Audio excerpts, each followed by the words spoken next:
started dancing when I was 3 years old, but I started doing competitions and solos, like competitive dancing, from 6. I have congenital sensorineural hearing loss, which means that I was born with it.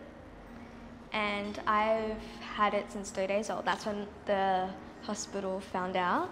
So I don't have I've got hearing left, so I'm not completely deaf, which is why I like to call it hearing impairment, which basically means that I am deaf, but I've still got a little bit of hearing left.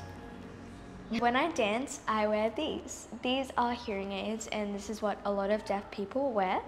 And what they do is they amplify all sounds, which means they pick up all the sounds that are happening and going on around, and they especially pick up loud sounds. So when I'm in the studio dancing, the speakers are on really loud, they pick up that, and it's really helpful to hear the beats, what part of the music I'm dancing to.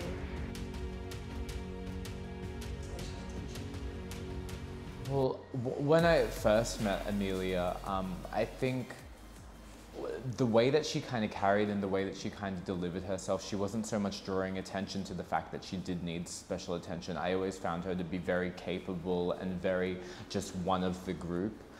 When I started working with her privately, I had a conversation with Angie, Amelia's mum, about her hearing impairment. It was, to be honest, a short conversation, because it was a matter of, here is the FM, here is like an appropriate way to talk, here is an appropriate music volume, and you just kind of do your thing. I do have amazing technology devices that I use to help me with these scenarios, like my hearing aids, my FM, which is a microphone that is super helpful. It's extremely clear, and yeah. 6, 7 and 8 and 1, 2 and 3, 4 and 5 and 6 and 7 and 8 and 1, 2 and 3, 4 and 5, 6, hit da da da, up, over and up, over and boom. I mean, those shoes are meals. I've known Amelia for 5 years now, and I've kind of developed my own way of communicating with her that kind of helps her understand, for example, musicality that I'm trying to instill in her or coach in her, or just other teaching practices.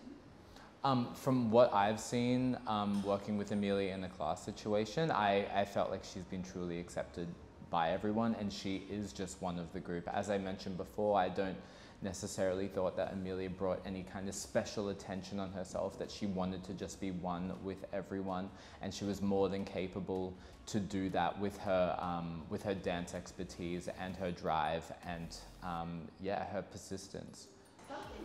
It hasn't come easy. There's been a lot of little bumps, but you know, what do you do, right? I mean, it's just life. You know, everyone's got a different story. This is just our journey and our little struggle, but you know, so far it's worked for us as a family. It's brought us a lot closer, given us strength that we didn't know we have, honestly. Yeah. Being hearing impaired, there's a whole spectrum of it, but it doesn't make them any less.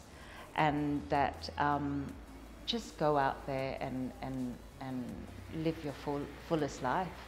To show people that it doesn't matter what disability you have, it doesn't matter what you're going through, you can still achieve anything that you want to.